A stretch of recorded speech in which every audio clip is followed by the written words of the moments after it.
الرحمن الرحيم سبح اسم ربك الأعلى الذي خلق فسوى والذي قدر فهدى والذي أخرج المرعى فجعله ماء أحوى سنقرئك فلا تنسى إلا ما شاء الله إنه يعلم الجهر وما يخفى ونيسرك لليسرى فذكر إن نفعت الذكرى سيذكر من يخشى ويتجنبها الأشقى الذي يصلى النار الكبرى ثم لا يموت فيها ولا يحيا قد أفلح من تزكى وذكر اسم ربه فصلى بل تؤثرون الحياة الدنيا خير وأبقى إن هذا لفي الصحف الأولى صحف إبراهيم وموسى.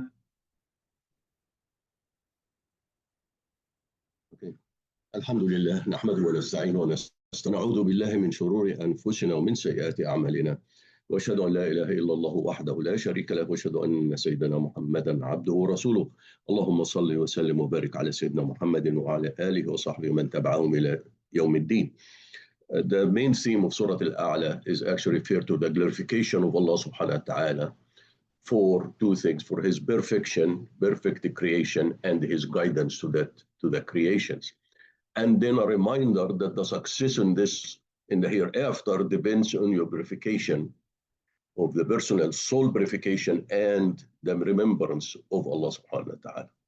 And the surah begins with سبح اسم رب الذي خلق فسوى والذي قدر فهدى. سبح in general translated glorify or purify the names of your Lord, the Most High, who created and perfected, who determined a measure for everything, فهدى, and then guided it. The word sabbaha we translate it as glorification, but actually the word sabbaha means that absolute perfection of Allah subhanahu wa ta'ala, that Allah is perfect beyond any imperfection. That is the term sabbaha. And obviously when Allah is so perfect in this way, then we have to glorify him. But it also comes from the word sabaha. Sabaha means to swim, which means that when you do tasbih of Allah subhanahu wa ta'ala, you declaring his perfection, glorifying him all the time, because you're swimming toward him or moving fast toward him. So that it includes not only a passive glorification, but it has an act that you do to demonstrate that you truly glorify Allah subhanahu wa ta'ala. Then the surah then stresses that, the value of reminding people with Allah, basically the value of da'wah also. And then it different responses for people when you invite them. The surah says, فَذَكِّرْ إِن نَفَعَتِ الذِّكْرَ. Remind if the reminder benefits somebody. Then when you remind some people and invite them to Islam, there will be two reactions. Some of them will accept it and willing to listen to you, and the other one will reject it. سَيَذَّكَّرُ مَنْ يَخْشَى. Then the one will be, it will remind those who stand in awe of Allah subhanahu wa ta'ala.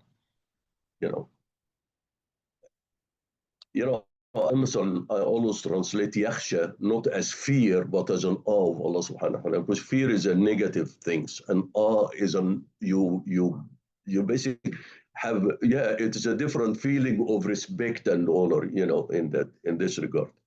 And there is khashya and there is khawf, terms, so this is different. But so that is the one, Allah subhanahu wa ta'ala says, okay, the one who will have an awe of Allah subhanahu wa ta'ala, then this reminder will help him. But the other one, وَيَتَجَنَّبُهَا الْأَشْقَى, the one ignored by the wicked. And then Allah tells us what's going to happen to him. الَّذِي يَصْلَى النَّارَ الْكُبْرَى ثُمَّ لَا يَمُوتُ فِيهَا وَلَا يَحْيَى. Then in that person who is the wicked, who is going, the reminder is not going to help him. He will enter great fire where he neither die or live. Then Allah emphasizes the purification that you have to work. قَدْ أَفْلَحَ مَنْ تَزَكَّى. that, the one who the one who is, the successful one, the one who purifies himself. And then the means for which وَذَكَرَ اسْمَ رَبِّهِ فَصَلَّى, and remember the name of his Lord and pray. So the remembrance and the prayer could also a means for, self-purification. And then the surah ends with warning, against focusing in this worldly life and forgetting about the hereafter. بل تؤثرون الحياة الدنيا, and you people prefer the life of this world, والآخرة, but the even, the hereafter is even better for you and more lasting. So why you keep focusing on this temporary, and the transient life? And then Allah says, إن هذا في الصحف الأولى صحف إبراهيم وموسى, that this issue about, that you prefer this life and you ignore the hereafter, although it's much better and lasting, it is a revelation that came in other books, in the messages, the scripture of Prophet Ibrahim and the Prophet Musa. And that means that if you look, if somebody books something from, the Torah or something and said, oh, this is, the Quran is copied from it. No, it is the source of the original Torah is the same source of what is the Quran, and therefore you can find some similarities, and in fact some statement could be, and that's, indication of it. Since the surah start with سبح اسم ربك الأعلى, there is 7 surah in the Quran that start with this tasbih. Is as, سبح لله, and then يسبح لله سبحان الذي أسرى بعبده, and then سبح اسم ربك الأعلى. So these 7, but the one which we read سبح اسم ربك الأعلى is the one that the Prophet ﷺ appeared to have preferred often, because he used to read it often enough in al-Jum'ah, and also he read it in the prayer in the Eid, and he read it during the Witr prayer. So, and this is why often enough people read it, during the Fajr and so on. So,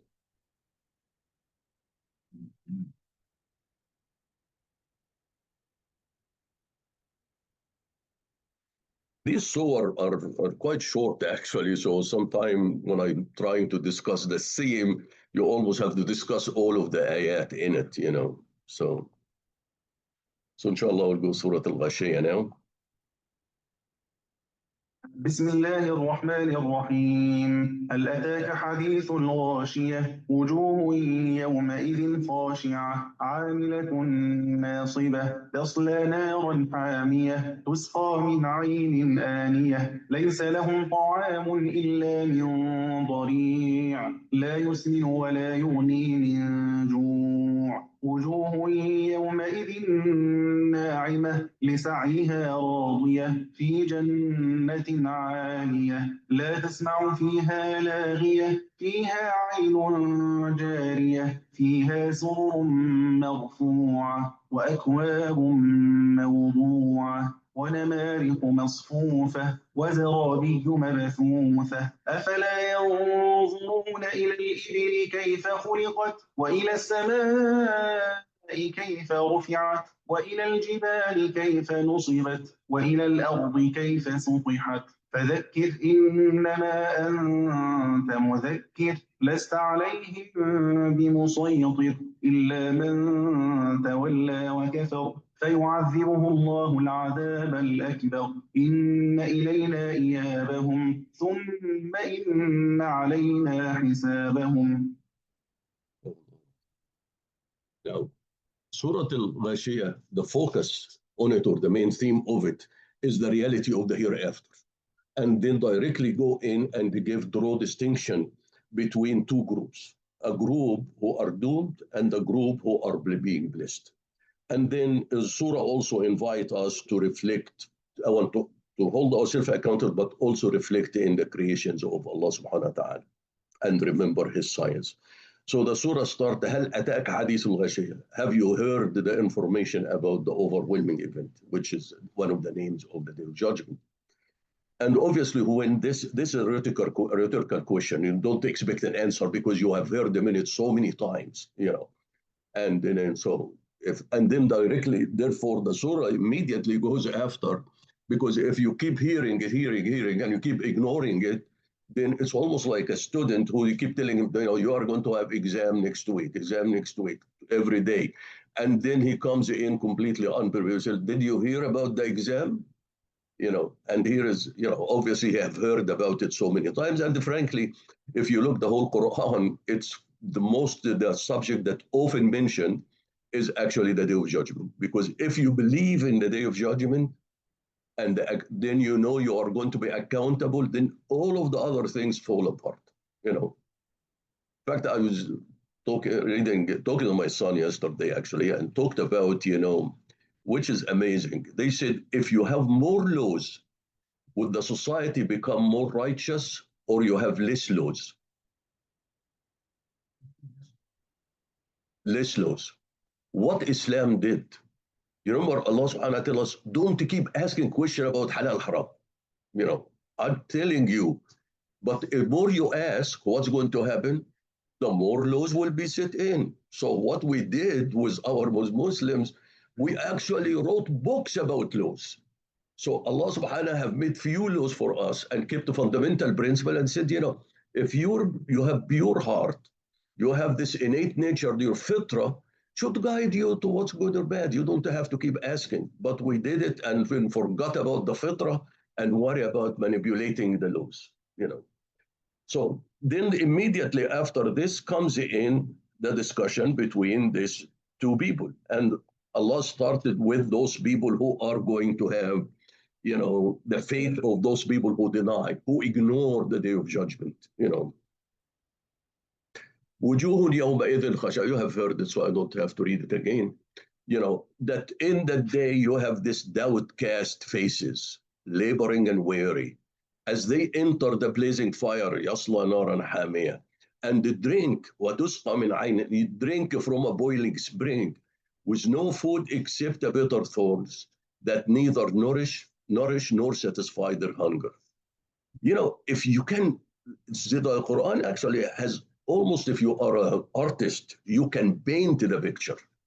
And why Allah keep describing this? Because if you can bring that image in your mind, you truly will not do wrong. And you have to bring the two, because they always they tell you about fear and pleasure, or pain and pleasure.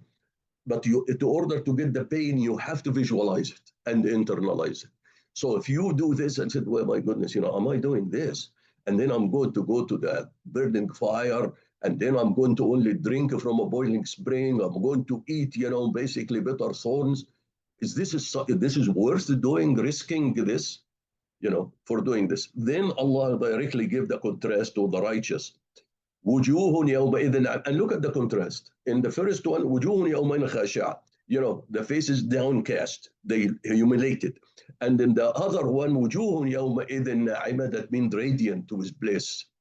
لسعيها راضية, they are pleased with what they have done. Here is the other one, عاملة ناصبة. So you can look the contrasting directly between them. يصلى نارا حامية, then the hellfire. The second one, في جنة عالية, in lofty garden. Then لا تسمع فيها لاغية, there is no idle talks in it. فيها عين جارية. The other one, they are going to drink from a boiling spring. Here it has a running, water. فيها سرر مرفوعة, you have this, that raised couches, cups sit in front of you, you can drink all what you want. You have cushion, comfortable seating, and the carpet is spread out of honor for you. So you get the two images, in it. Then Allah subhanahu goes and said, because in order for people, I think what the trouble with people do not actually honor Allah subhanahu wa ta'ala, no matter what they do. And the reason what they do they do not, even Muslims do this, because if they truly honor Allah subhanahu wa ta'ala, they will never do what they do. Because we said, what is the taqwa? The taqwa is a consciousness that Allah is watching and seeing you.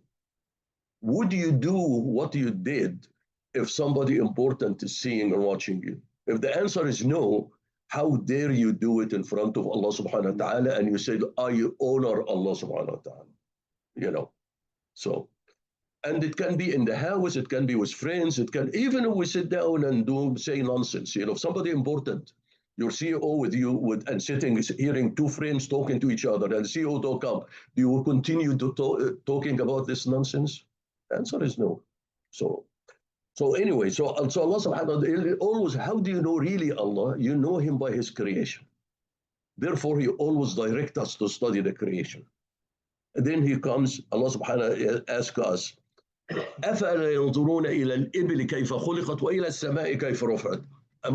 If you look, don't they look, to the إبل كيف خلقت, how it was created.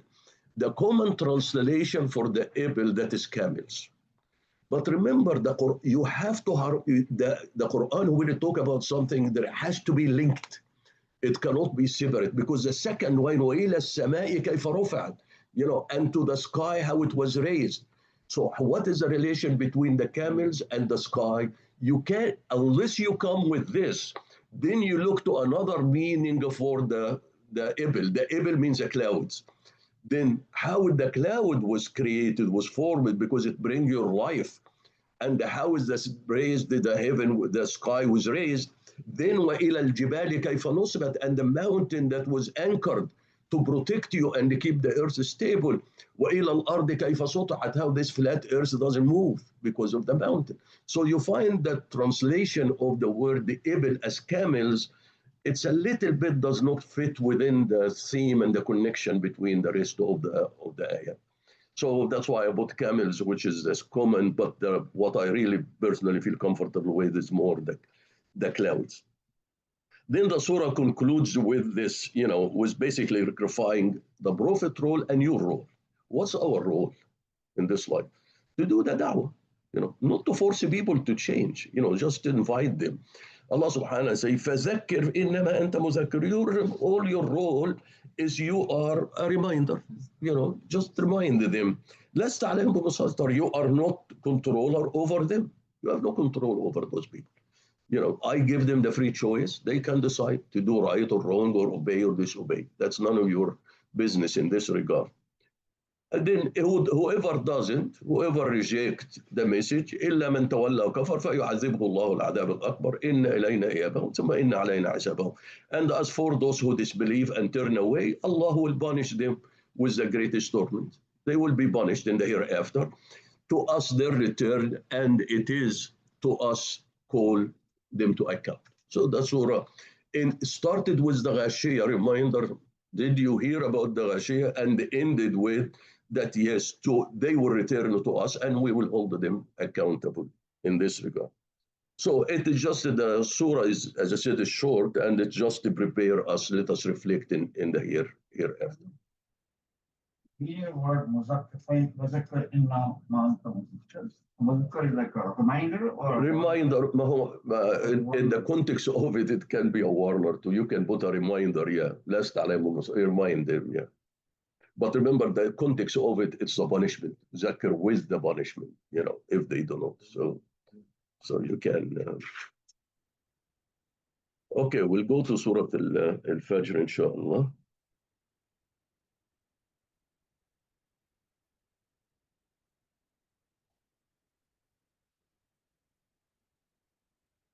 بسم الله الرحمن الرحيم والفجر وليال عشر والشفع والوتر والليل إذا يسر هل في ذلك قسم لذي حجر ألم تر كيف فعل ربك بعاد إرم ذات العماد التي لم يخلق مثلها في البلاد وثمود الذين جابوا الصخر بالواد وفرعون ذي الأوتاد الذين طغوا في البلاد فأكثروا فيها الفساد فصب عليهم ربك سوط عذاب إن ربك لبالمرصاد فأما الإنسان إذا ما ابتلاه ربه فأكرمه ونعمه فيقول ربي أكرمن وأما إذا ما ابتلاه فقدر عليه رزقه فيقول ربي أهانن إحسانا كلا بل لا تكرمون اليتيم ولا تحاضون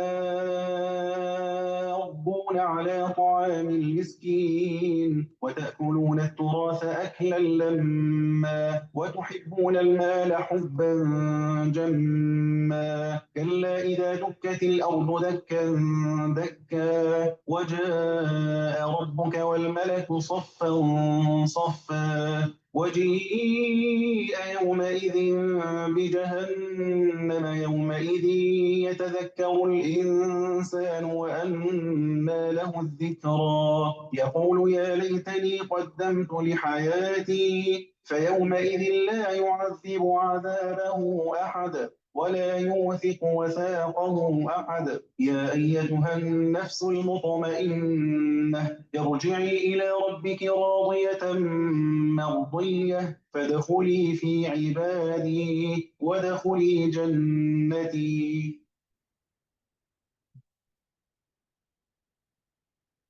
Here is the theme of the surah, is really how people look at, their standing with Allah subhanahu wa ta'ala. Allah subhanahu wa ta'ala says, this worldly materialist power, money, doesn't indicate I am, this person whom I granted this has a high standing with me. Or the person who is poor and has no authority is a person because he has low standing with me. That is not the standing with Allah subhanahu wa ta'ala, the high and low, is going to be on the day of judgment. This life is a test. And therefore, probably the central verse in the surah, فأما الإنسان إذا ما ابتلاه ربه فأكرم فيقول رب أكرم. This is the human nature that you said, okay, if a person, Allah tests him, the test does not have to be bad. It has to be with something good. Test him was honoring him and blessing him. He will say, oh, my Lord, honor me. And this is, you find it these days, because people say, oh, look at this, what is those people who kuffar, do not believe, look how wealthy they are, how powerful they are. They might have been right, but has nothing, what is right related to whom? Allah subhanahu wa ta'ala provide a test here too. And then the other one, but the one whom Allah restricted his provision, is a poor person, then he said, my Lord humiliated me. Allah subhanahu wa ta'ala say, no, that is not indeed. This is not the way.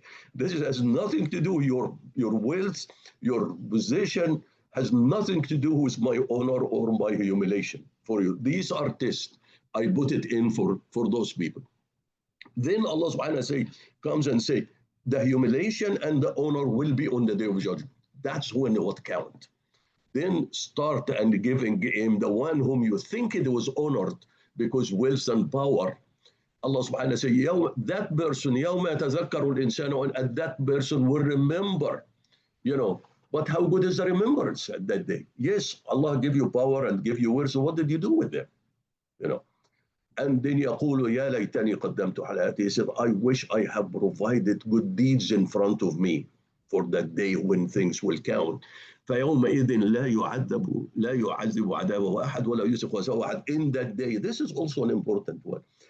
No one punish the severity of the punishment of Allah subhanahu wa ta'ala. Because people sometimes we focus on Allah is so generous, Allah is so kind, Allah is so merciful, Allah is so forgiving. No, Allah this and this.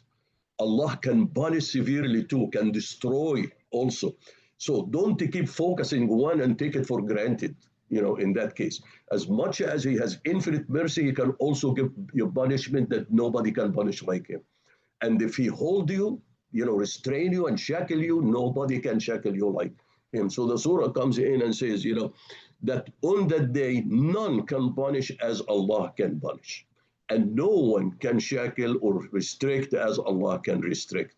So for you to take advantage of the blessing and the power and so on, and then abuse the believers, then in that case, that will be your punishment. And in contrast, now the person whom I may have restricted his fortune in this life, he might not have the position, but he remained steadfast. Look at the honor he is going to get in the hereafter. يَوْمَ يَا أَيُّهَا النَّفْسُ الْمُطْمَئِنَّةِ. Then, you, the tranquil soul, you will, even despite I tested you hard on the earth, but you still will satisfy. you still will content it. Then ارجعي إلى ربك راضية مرضية, return to your Lord pleased and well pleasing, enter among my servant, تدخلي في عبادي وادخلي جنتي, and enter my paradise.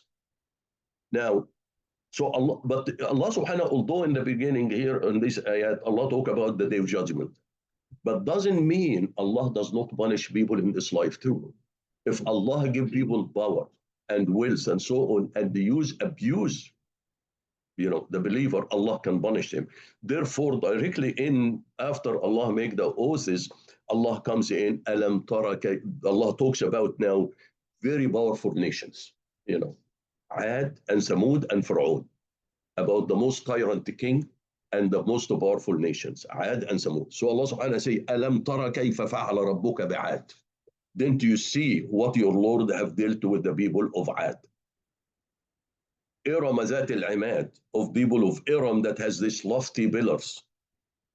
التي لم يخلق مثلها في البلاد, and that nothing have been created like them. That this قوم Ad has a civilization and technology and things that has nobody have seen it.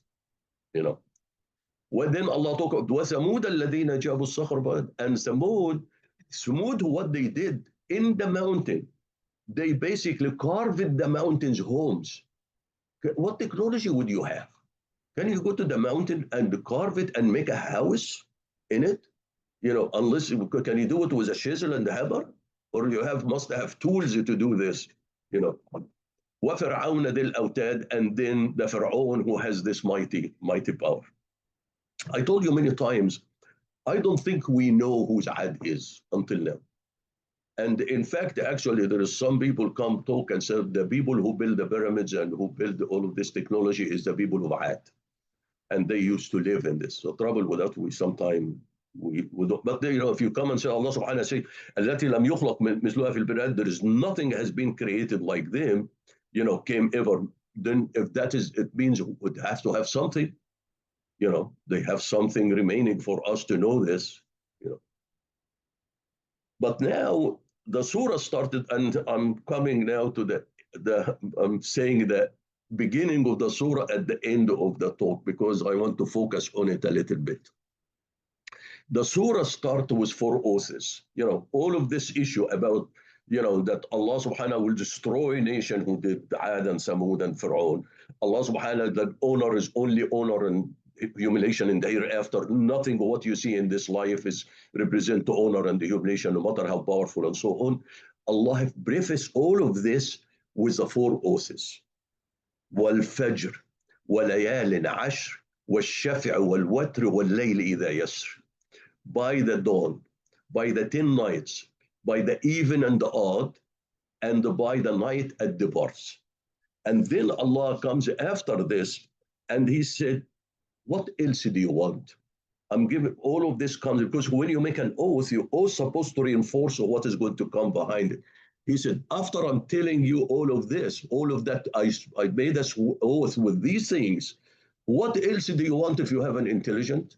هل في ذلك قسم لذي حجر? If there is anything else, any other oaths do you want, to convince you of the truth, what I'm telling you in this surah? Now, it comes in now, oaths, this is something so important. In fact, actually, after I was reading for this, I said, first of all, we know that Allah when an oath was something, it must be something so important. Therefore, you have to study the oaths carefully, because they reflect a greatest, creation of Allah subhanahu wa ta'ala, or a greatest system that Allah did. Because Allah is not going to be oath with something trivial. When we make an oath, we made an oath with what? With the highest thing we believe in, which we say by Allah. And when Allah make an oath, He make an oath by the greatest things He also created in this regard. So let us look at it from what does it mean then? And then I asked people yesterday, I said, okay, I wanted to read it and come with what does it mean? How do you link the oaths to the rest of the surah? What Allah making an oath with them? Because if you look the classical, if you look the interpretation, what is the Fajr? I'm going to maybe show this slide here. So if you look at the classical, interpretation, there is Al-Fajr, the immersion, basically they said that that's the emergence of light. The Fajr is the dawn. The dawn means it's coming, the light will come, from darkness to light, So it's basically saying, well, Fajr by the revelation that bring you from darkness to light. And then by the 10 nights, okay, what is these 10 nights? The 10 nights, there is two interpretations for them. One is the 10 days of the Hijjah or the 10 nights of Ramadan. Okay. Then was Shaf'a wal Watr.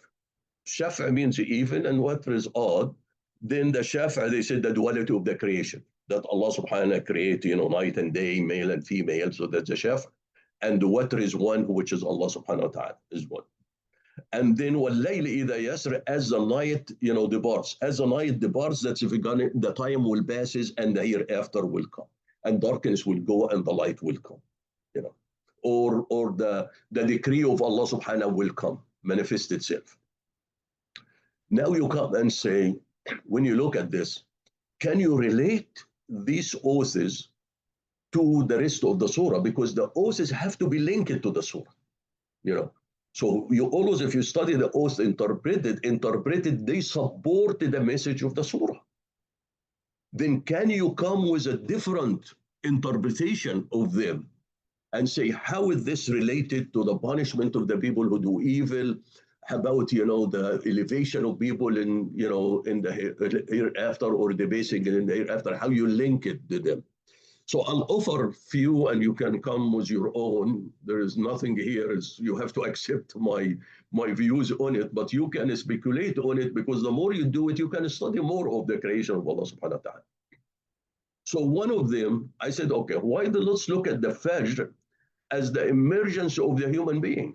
The Fajr that we didn't exist, but now what happened? The conscious human being came to earth. And that directly, if you do this, what is then the Layal Ashr? Layal Ashr will be the different stages of the creation of the universe, unless the human being come to earth. Okay? Can this be true? And the answer is yes, actually, because you come sometime with a thought and you start searching, is that what the different stages, for it.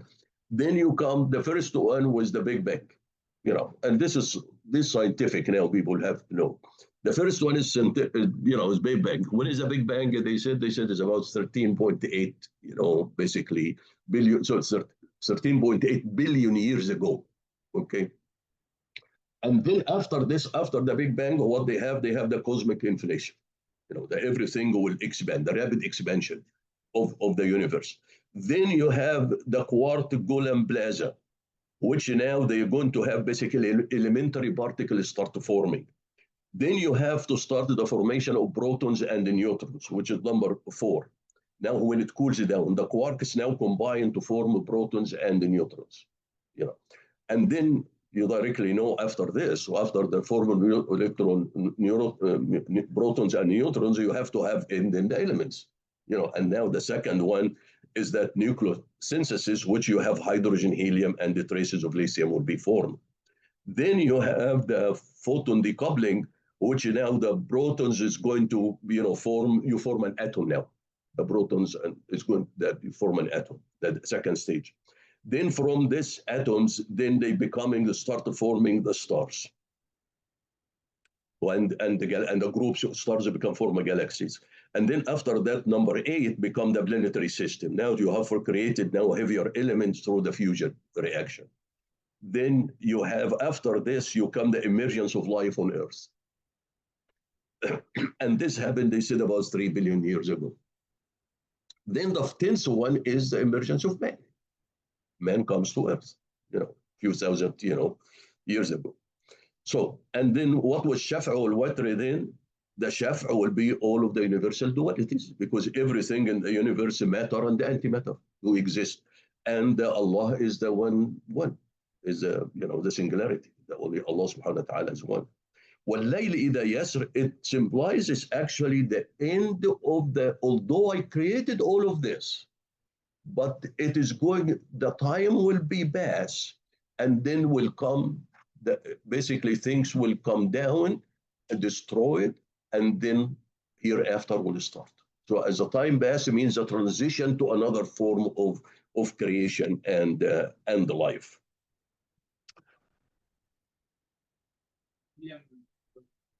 Well, whatever is dual, because you can add matter, antimatter, you can, positive and negative. You have, so everything in life came from two, zawjain, so, but uh,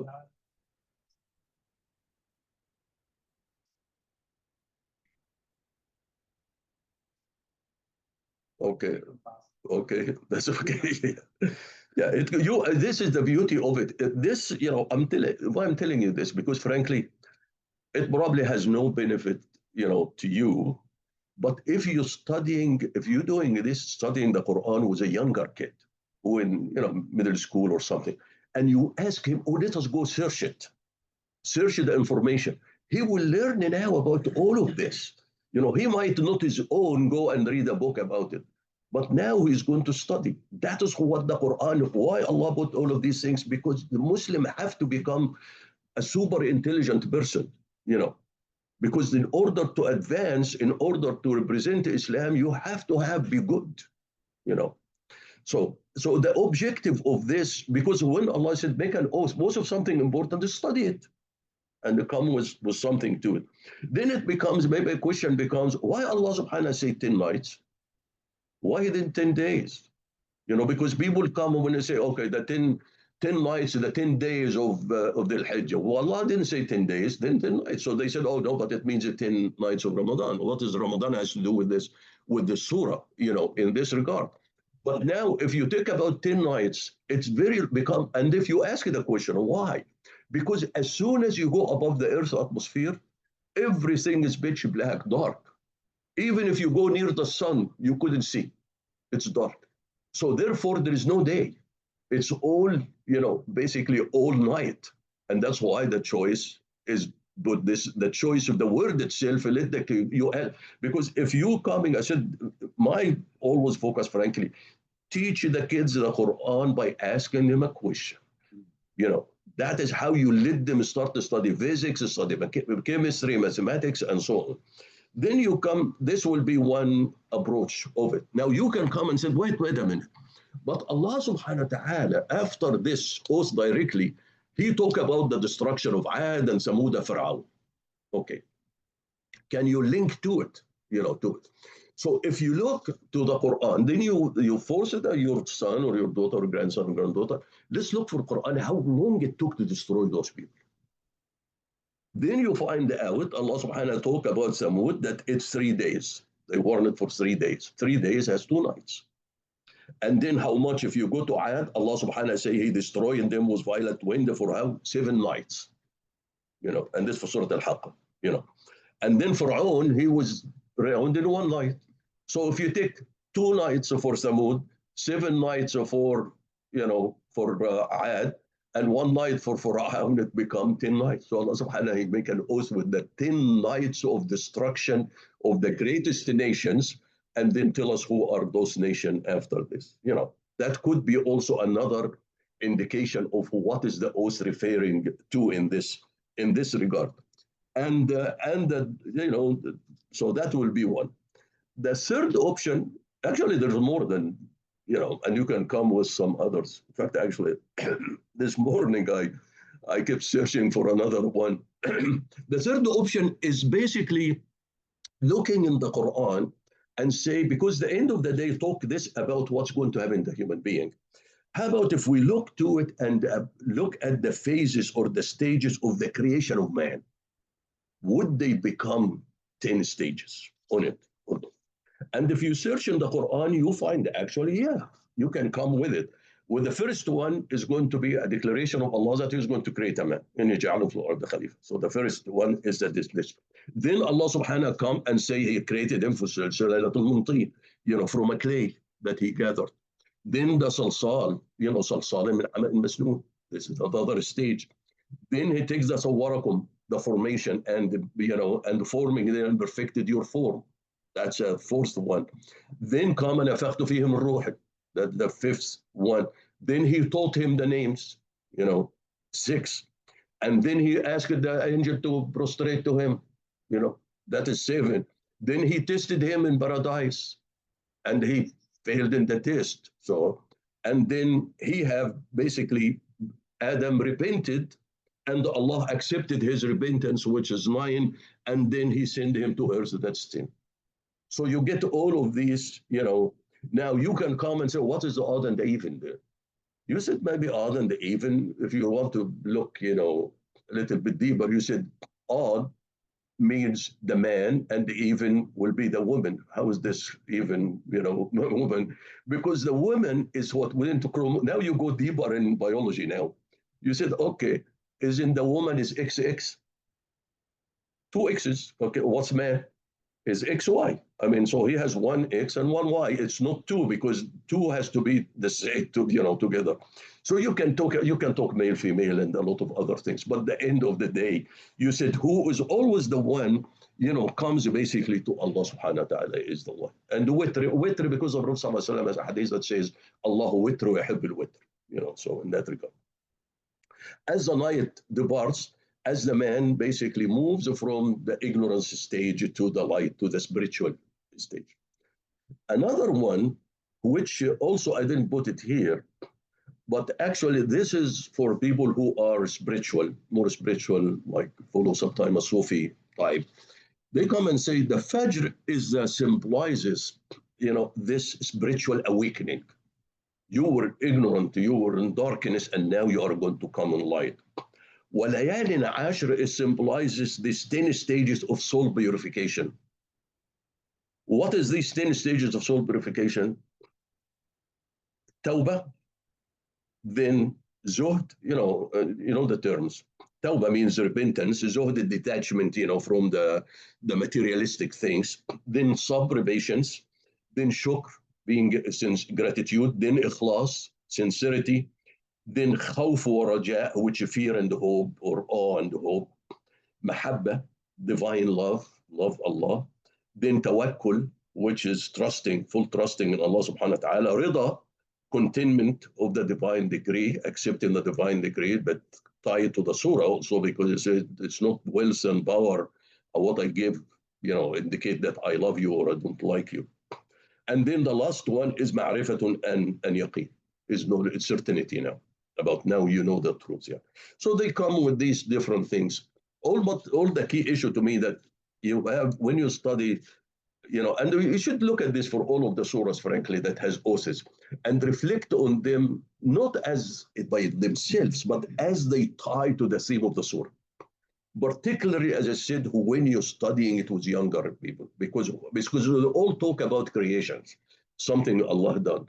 So you can do this. But remember that the important part, these oaths are not random, are not done for beauty, presentation. No, they have a purpose because their objective is to prove the certainty and the accuracy of what comes behind it. To convince people and to prepare the heart to accept it, to accept also what is the message that comes behind this. So. اللهم صل وسلم وبارك على سيدنا محمد وعلى آله وصحبه. اللهم اهدنا فيمن هديت وعافنا فيمن عافيت وتولنا فيمن توليت وبارك اللهم لنا فيما أعطيت وقنا واصرف عنا شر ما قضيت فإنك يا رب لا تقضي بالحق ولا يقضى عليك. اللهم ادخلنا برحمتك في عبادك الصالحين. اللهم اخرجنا من ظلمات الجهل والوهم إلى نور العلم. اللهم علمنا ما ينفعنا وانفعنا بما علمتنا وزدنا علما. اللهم اجعلنا ممن يستمعون القول فيتبعون أحسنه. اللهم اكفنا بحلالك عن حرامك وبطاعتك عن معصيتك وبفضلك عمن سواك. اللهم فضلك ورحمتك على كلمة الحق والدين. اللهم انصر الإسلام وعز المسلمين يا أكرم الأكرمين. Oh Allah, spread your mercy among us, shower us with your blessings, increase our knowledge, grant us forgiveness, and reward us with the company of the prophets in the Firdaus al-A'la. Oh Allah, purify our heart, strengthen our faith, increase our knowledge, and make us benefit from what you have taught us. Oh Allah, forgive our parents and all our friends and relatives who have passed away. Oh Allah, make their graves a garden from heaven and grant them the Firdaus al-A'la. Oh Allah, we have many of our friends and relatives who are sick. Oh Allah, we our son Ma'raj and many others. Oh Allah, grant to all of them full and speedy recovery.